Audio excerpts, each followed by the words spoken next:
So Nintendo doesn't quite consider Zelda Breath of the Wild to be an open-world game. In fact, Bill Trinan says he prefers to think of it as what he calls an open-air game.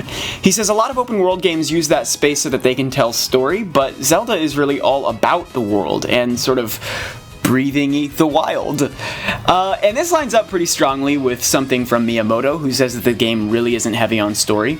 There is one, of course, but you don't need to see it if you don't want. You know, it's just not as important to this game as it has been to others. Yeah, this to me is kind of like when Koji Igarashi, the Castlevania developer, says that his games aren't Metroidvania style, they're Igavania style.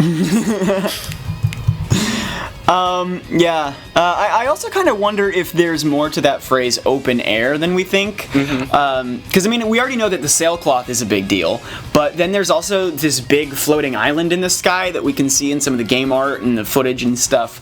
So I feel like that's got to be a place that you can visit.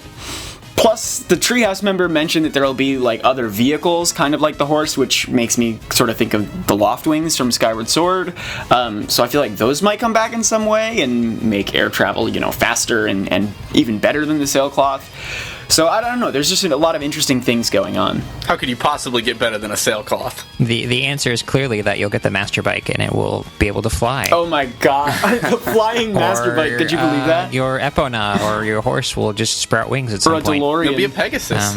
Yeah, exactly. Get the Pegasus boots and actually run in the air. Oh my god. I think we've cracked it. So I have two thoughts on this. The first thought is that, come on, Nintendo, this is clearly an open world game. Like, you borrowed so many trappings from other open world games. There's no point in dancing around this.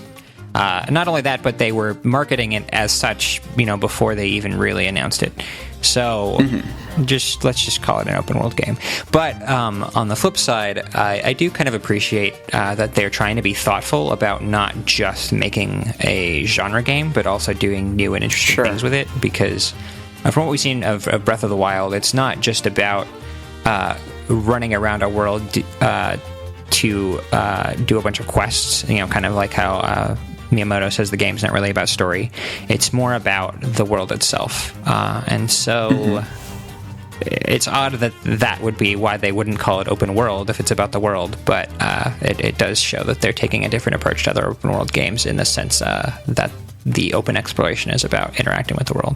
Yeah, I really like the thought behind the name. I just think it's kind of silly that they're sort of trying to push this in interviews and things, because I really don't think it's going to stick. Stop trying to make open air happen. It's not going to happen.